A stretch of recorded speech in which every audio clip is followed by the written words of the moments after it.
سلام کعبه قاسم محمد اللهم صل محمد وآلہ الطیبین الطاہرین المعصومین لا سیما بقیت اللہ فی الارضین روحی وارواحنا لتراب مقدم الفدا ولعنت اللہ علی اعدائهم اجمعین بسم اللہ الرحمن الرحیم رب اشرح لی صدری ویسر لی امری واحلل عقدۃ من لسانی یفقهوا قولی اما بعد فقد قال اللہ تعالی فی کتاب الحکیم والقرآن المجید وما خلقت الجن والانس الا لیعبدون صلوات بھیج محمد والے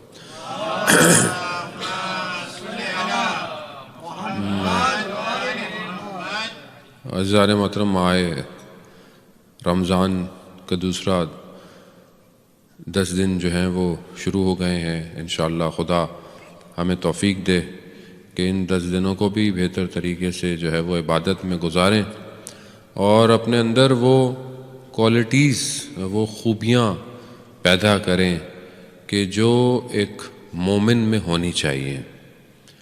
مومن خدا کی بارگاہ میں لوگ ظاہر سے نہیں پہچانے جاتے۔ حدیث ہے مولا متقیان حضرت علی ابن ابی طالب علیہ السلام اللہ صلی اللہ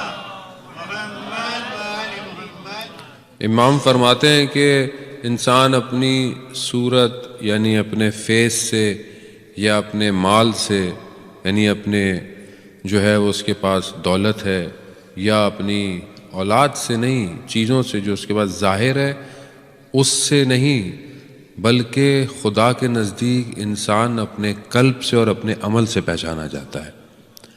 تو ہم اپنے قلب کو اور اپنے عملوں کو یعنی اپنے ایکشنز کو خوبصورت کریں۔ اگر انسان بولے جی میں اپنے قلب کو صاف کر رہا ہوں، اپنے دل کو، تو پھر اس کے ایکشنز اس کے قلب کو ریفلیکٹ کرتے ہیں۔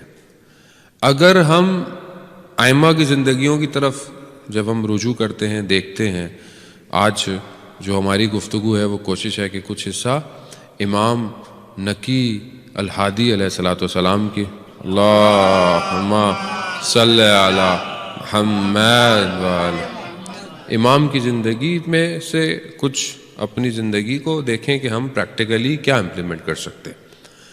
خوب ائمہ کی زندگیوں میں ہمارے لیے بہرحال سب کچھ، اس لیے ہمیں ائمہ کی زندگیوں کو پڑھنا چاہیے۔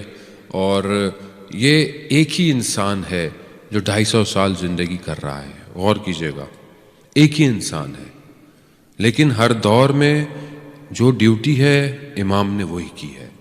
اسی لیے جو آیت اللہ خامنائی نے کتاب لکھی ہے ائمہ پر، اس کا نام ہی 250 سالہ انسان ہے، یعنی ایک ہی انسان ہے۔ کیوں؟ کیونکہ اولنا محمد، اوسطنا محمد، آخرنا محمد ہے ایک ہی۔ اب ظاہر ہے ہر ٹائم زون میں اس کو جو مشکلات ہوئی ہیں، اس کو جو فیس کیا ہے، اس کو ریفلیکٹ کیا ہے۔ اس لیے امام خمینی کہتے تھے کہ اگر سارے نبیوں کو ایک کمرے میں بند کر دیا جائے تو ان کے آپس میں کبھی اختلاف نہیں ہوگا۔ کیوں؟ کیونکہ ہدف ایک ہے۔ جہاں ہدف ایک ہوں وہاں اختلاف نہیں ہوتے۔ عزیزان محترم، یہ ضروری ہے کہ ہم ائمہ کے ابھی 10th امام نقی علیہ السلام ان کی زندگی میں جو سب سے زیادہ چیز ہمیں نظر آتی ہے وہ یہ ہے کہ اس سختی کے، کیونکہ آپ کو پتہ ہے کہ یہ 10th امام نے 6 خلیفوں کا ٹائم دیکھا ہے، یعنی سخت 6 جو خلیفہ تھے، جو ظالم حکمراں کا دور دیکھا ہے، 6 تھے سب سے زیادہ امام نے دیکھا۔ اس میں سب سے زیادہ جو ٹائم تھا وہ متوکل کا تھا، متوکل عباسی جو سب سے زیادہ ظالم تھا۔ ان سب سختیوں میں امام نے اپنے کام کو جاری رکھا۔ امام نے اپنے شیعوں کے ارتباط کو، شیعوں کے کنیکشنز کو، ساری چیزوں کو جاری رکھا اور یہ ٹریٹمنٹ کی اور یہ ہمیں سکھایا کہ ہر دور میں you have to do your own work, تمہیں اپنا کام کرنا ہے، تمہیں گھبرانا نہیں ہے۔ اور یہی لرننگ ہے عزیزان محترم کہ ہم اپنے ایکشن سے شو کریں کہ ہم امام کے ماننے والے ہیں، چاہے ہم دنیا میں کہیں بھی رہتے ہوں۔ جو چیز امام نے اپنے شیعوں کو تعلیم دی وہ نیٹ ورک تھا، نیٹ ورک کیسے ڈیزائن کیا جاتا ہے، امام نے نیٹ ورک ڈیزائن کیا۔ یعنی اتنی سختی تھی کہ راوی کہتا ہے کہ میں امام کے ساتھ تھا، امام کے ساتھ چلا، امام سے بات کی، میں نے کچھ کہنا چاہا، امام نے کہا رستے میں بات مت کرو۔ اتنا اسپائنگ تھا کہ رستے میں چلتے ہوئے مدینہ میں کوئی سن لیتا۔ کیوں؟ کیونکہ جو بھی دشمن کو لگتا کہ یہ علی کا چاہنے والا ہے تو اس کی جان مال سب خطرے میں پڑ جاتی، اور امام اپنے چاہنے والوں کو خطرے میں ڈالنا نہیں چاہتے تھے۔ لیکن امام نے سکھایا کہ کیسے کام کرنا ہے۔ کیا آج ہم اپنے وقت کے امام کے لیے کوئی نیٹ ورک ڈیزائن کر رہے ہیں؟ کوئی ہے ہمارے پاس نیٹ ورک ہے، کوئی چیزیں ہیں جس سے ہم اپنے آپ کو اپنے امام کے تک پہنچنے سے پہلے اپنے آپ کو کنیکٹ کریں ایک دوسرے سے؟ کیا ہم مثلاً میرے اندر ایک اسکل ہے، میرے اندر ایک اسپیشلٹی ہے، تو کیا میں ایسے لوگوں کو آپس میں کنیکٹ کر رہا ہوں جو میری اسپیشلٹی ہے؟ میں دیکھ رہا ہوں کہ دنیا میں کوئی اور شخص یہ کام کرتا ہے تو میں اس سے کنیکٹ ہو جاؤں اور ہم سب مل کے امام کی خدمت کے لیے کچھ کام کریں؟ نہیں ہوگا یقیناً، میرے تو نہیں ہے، آپ لوگ کر رہے ہوں گے، مجھے نہیں پتا، میں تو نہیں کر رہا، تو میں اپنی بات کر رہا ہوں، یا یہ باتیں میں آپ کے لیے نہیں کر رہا، یہ وہ سمندر کنارے درمیان میں ایک اور جزیرہ ہے، ایک اور آئی لینڈ ہے، وہاں پہ کچھ لوگ رہتے ہیں، وہ لائیو سن رہے ہوتے ہیں، تو میں ان کو سنا رہا ہوں، یہ ڈیلی جو باتیں کر رہا ہوں یہ ان کے لیے، آپ کے لیے نہیں، آپ پریشان نہ ہو، آپ کے لیے نہیں۔ ہم لوگ کیا نیٹ ورک ڈیزائن کریں گے؟ ہم سے تو اپنا حال صحیح نہیں ہوتا، جب لوگ ناراض ہو جاتے ہیں جب کچھ کہو تو کہتے ہیں یہ مولانا کیوں؟ بھائی آپ کو کون ڈانٹ رہا ہے خدا نہ خواستہ؟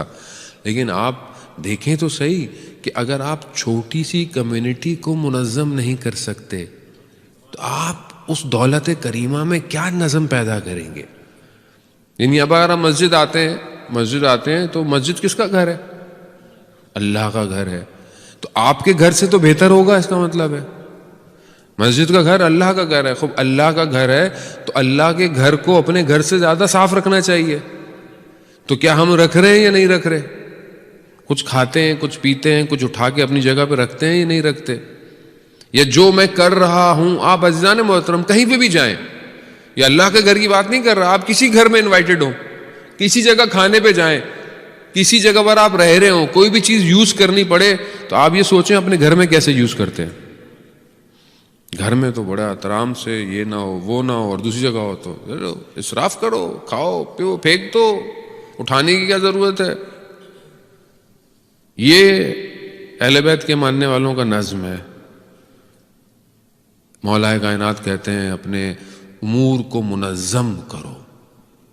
مولا متقیان کے ماننے والے اپنے کاموں کو، اپنے ورک کو سسٹمیٹک کرتے ہیں، ایسے نہیں کرتے۔ یہی کوالٹی ہے کہ ہزاروں میں بھی اگر ایک شیعہ ہو تو نظر آتا ہے، لیکن نظر آئے، اپنے ایکشن سے دکھائے۔ عزیزان محترم، تو ہم کم از کم اپنے کاموں کو تو منظم کریں۔ سسٹم کی بہرحال ہر چیز کا ایک لیول ہے۔ اگر آپ کسی جگہ پروگرام میں گئے ہیں تو آپ کو بڑے طریقے سے بیٹھنا ہے، بہت سی جگہ جانا ہے، لباس کا کوڈ ہے، یہی لباس پہن کے آپ جائیں گے، باقی لباس نہیں پہن سکتے۔ اسکول، کالج، یونیورسٹی جہاں بھی آپ جاتے ہیں ایک لباس کا کوڈ ہوتا ہے۔ مسجد آئے ہیں، مسجد کا، امام بارگاہ کا ایک کوڈ ہے، ایک کوڈز آف کنڈکٹ ہے، اخلاق ہے کہ یہاں پر جس کام کے لیے آئے ہیں آپ اتنا شور نہ کریں کہ آپ کے شور سے کسی کی عبادت میں خلل پیدا ہو۔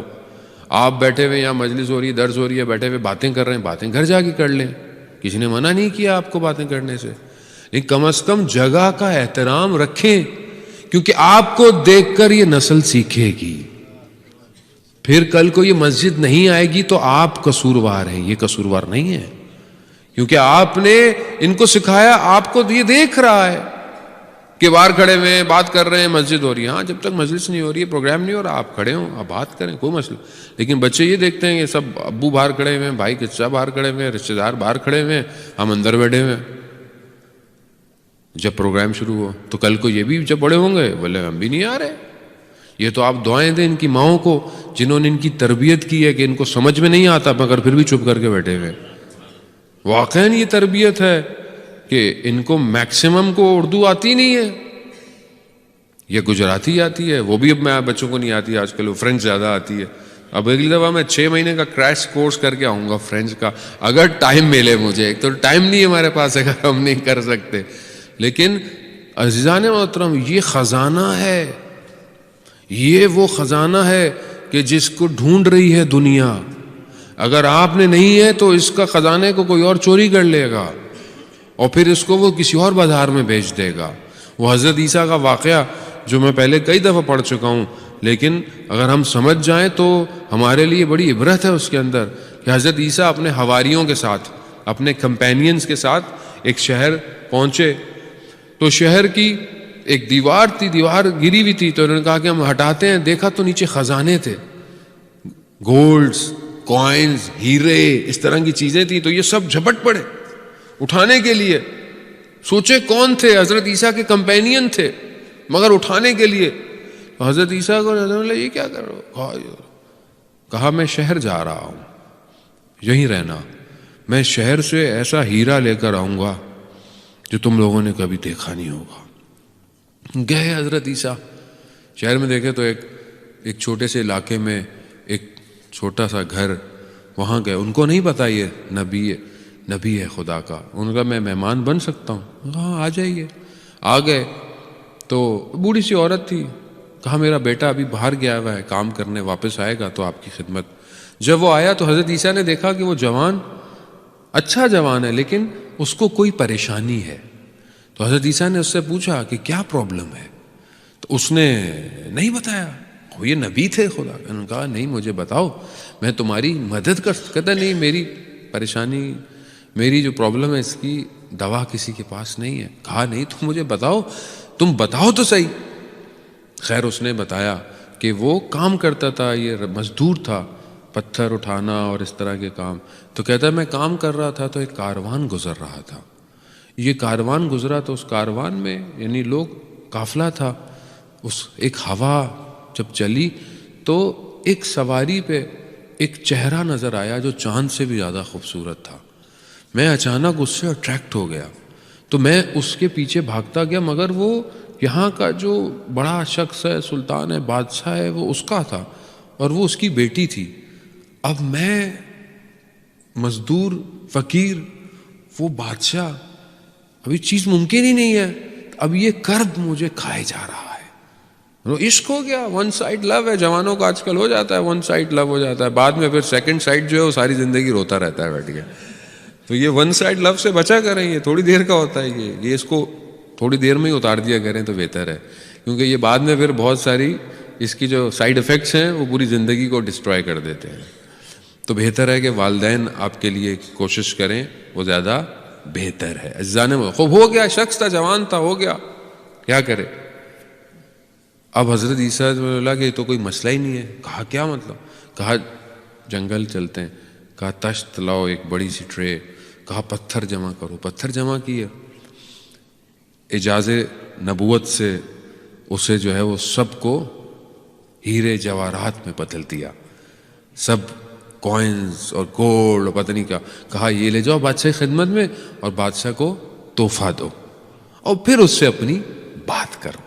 اور یہ گیا، اس کی ماں بن گیا، بادشاہ کی خدمت میں گیا، یہ دیا. تو بادشاہ سے کہا کہ ہم چاہتے ہیں کہ آپ کی بیٹی کا رشتہ اس سے کر لیں. تو اس نے بولا میں کر لوں گا. اب اس نے جب یہ اتنے قیمتی پتھر دیکھے، پریشیس سٹونز، تو اس نے بولا کہ ایسے 2 اور لاؤ. تو پھر تو وہ بادشاہ تھا، وہ خیر اس نے دیکھا کہ یہ بہت قیمتی. وہ گیا، وہ دوبارہ حضرت عیسیٰ کے پاس آیا کہ بھائی اس نے کہہ تو دیا مگر وہ تو اور مانگتا ہے.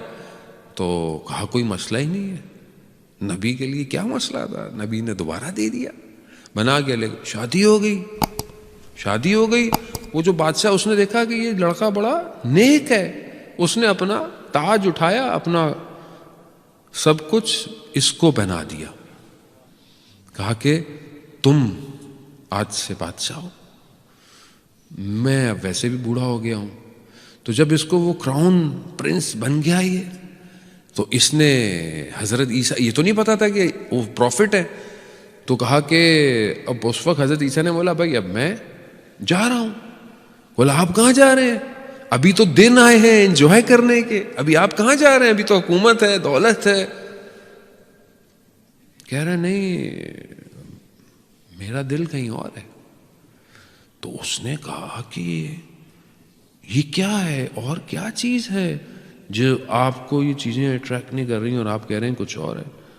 کہا خدا کی محبت. کہا خدا کی محبت ان ساری چیزوں سے بہتر ہے. کہا تو اس جوان کے دل میں وہ عشق الہی، وہ محبت پیدا ہوئی تو اس نے سب چھوڑ دیا اور کہا کہ میں بھی آپ کے ساتھ جاؤں گا. تو حضرت عیسیٰ کے ساتھ جب باہر نکلا تو اب وہ جو کمپینینز تھے حضرت عیسیٰ کے، وہ دیکھ رہے ہیں کہ شاید کچھ ہیرے جواہرات آئیں گے. تو کہا حضرت عیسیٰ سے کہ وہ کہاں ہے؟ کہا یہ جوان ہے. کہا کیا ہے؟ کہا اس کا دل ہیرا ہے، اس میں خدا بستا ہے. اور یہ جوان امپورٹنٹ ہے جانے محترم، اس کو سمجھیں، ان ہیروں کو خراب نہ ہونے دیں. ہم اپنے آپ کو ڈیزائن چلیں، سسٹمیٹک چلیں. لوگ ہمیں دیکھ کر لوگ چیزیں سیکھتے ہیں. ہم شیعان علی ابن ابی طالب ہیں. ہمارا کردار نان مسلمز کے لیے رول ماڈل ہونا چاہیے، نہ کہ اپنے لوگوں کے لیے. ہم اپنے لوگوں میں اتنے پھنسے ہوئے تو باہر لوگوں کو کیا ٹریک کریں گے؟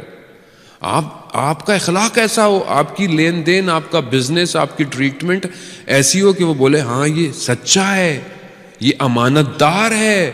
مگر مولا متقیان امین نہیں تھے کہ پوری اس وقت کے کفار مکہ جو کافر تھے، دشمن تھے رسول کے، مگر رسول خدا کو اپنی امانتیں دیتے تھے. کیوں؟ کہ امین ہے. اور رسول خدا نے جس کو اپنی امانت دی ہوگی وہ کتنا بڑا امین ہوگا. یا رسول خدا امانتوں کو حضرت علی کو دے کے گئے کہ یہ بانٹ دینا لوگوں کو، جس کی ہیں واپس کر دینا. اس کا ماننے والا کتنا امین ہو. اس کو لوگوں کے راز رکھنے چاہیے، لوگوں کی چیزوں کو اپنے پاس رکھنا چاہیے، مشورہ رکھنا چاہیے. کوئی ایپ دے کے اس کو چھپا لے، ایسا شخص چاہیے. عزیزان محترم، 10ویں امام کا دور بہت سسٹمیٹک شیعوں کو ڈیولپ کر رہا ہے. کیوں؟ کیونکہ 10ویں امام کے بعد 11ویں امام کا دور ہے اور پھر غیبت ہے. یعنی پھر شیعوں کے لیے تھوڑا ٹائم رہ گیا تھا اماموں کے درمیان میں رہنے کا. اس لیے 10th امام نے پوری طریقے سے یہ جو اپنے لائرز ہوتے ہیں، وکیل ہوتے ہیں، اس کا سسٹم ڈیزائن کر لیا تھا. اور یہ 7ویں امام سے تھا، لیکن 10th امام تک یہ پوری دنیا میں جہاں جہاں شیعہ تھے اس وقت تک اس کو انہوں نے اور اسٹرانگ کر لیا تھا. جبکہ اتنی سختی تھی حکومت کی، اس کے باوجود شیعہ کی صفت رازدان ہونا ہے. راز ہونا چاہیے اس کے دل میں، رازوں کو چھپا کے رکھے، نہ کہ ہر کسی کے سامنے ہر بات بول دے. عزیزان محترم، شخص کہتا ہے کہ ہم نے امام کے لیے کچھ خراسان یا قم سے کچھ خمس اور مال امام کی خدمت میں بھیجا. تو ہم کاروان رستے میں جا رہا تھا تو میسج آیا کہ واپس چلے جاؤ، رستے میں خطرہ ہے، اور جب ہم بولیں تب بھیج دینا. پھر امام نے میسج بھجوایا کہ اونٹ پر رکھو اور بغیر ساربان کے، یعنی بغیر کسی چلانے والے کے اونٹ کو چھوڑ دو. انہوں نے ایسے ہی کیا. اب یہ پریشان کہ پتہ نہیں اونٹ کہاں گیا ہوگا. تو یہ جب بعد میں امام کی خدمت میں پہنچے تو وہ سارا سامان امام کے گھر میں موجود تھا. یہ امام اس طرح سے اپنے لوگوں کی جانیں بچاتے تھے. شخص آیا جب امام کو زندان میں کچھ عرصے کے لیے رکھا گیا، تو شخص آیا جس نے اندر سے چاہتا تھا کہ اپنے مولا کی حال سے واقف ہو. تو جو اس وقت نگہبان تھا، جو جیل کا ہیڈ تھا، اس کے پاس پہنچا. اس نے کیسے آنا ہوا؟ کہا خیر ہے. اب یہ ڈرے، اس کو بتائے کیسے. جب لوگ چلے گئے تو اس نے بولا کیسے آنا ہو؟ کہا خیر ہے. کہا اپنے مولا کی خبر لینے آؤ. کہہ رہا نہیں میرا مولا تو خلیفہ ہے. کہہ رہا نہیں بتا دو، کیونکہ جو تمہارا مولا ہے میرا بھی وہی مولا ہے.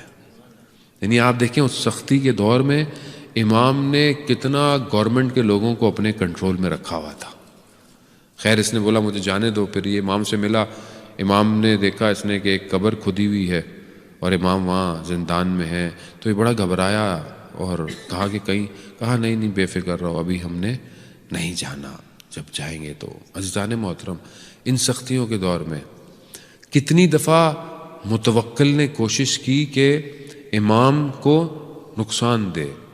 امام کے اس کو خبر پہنچتی تھی، امام کے گھر میں جو ہے وہ اسلحہ جمع ہو رہا ہے، چیزیں ہوتی ہیں، تو اس نے امام کے گھر میں کہا جاؤ، اور امام کو دیکھا کچھ بھی نہیں ملا، اور امام قبلے کی طرف بیٹھے ہوئے قرآن کی تلاوت کر رہے ہیں۔ یہ اسی حالت میں امام کو دربار میں بلایا، اور جب دربار میں امام پہنچے تو یہ شراب پی رہا تھا۔ اس نے امام کو اپنے برابر میں بٹھایا، کہا کہ شعر پڑھیں، تو امام نے بولا کہ ہمیں دور رہنے دو۔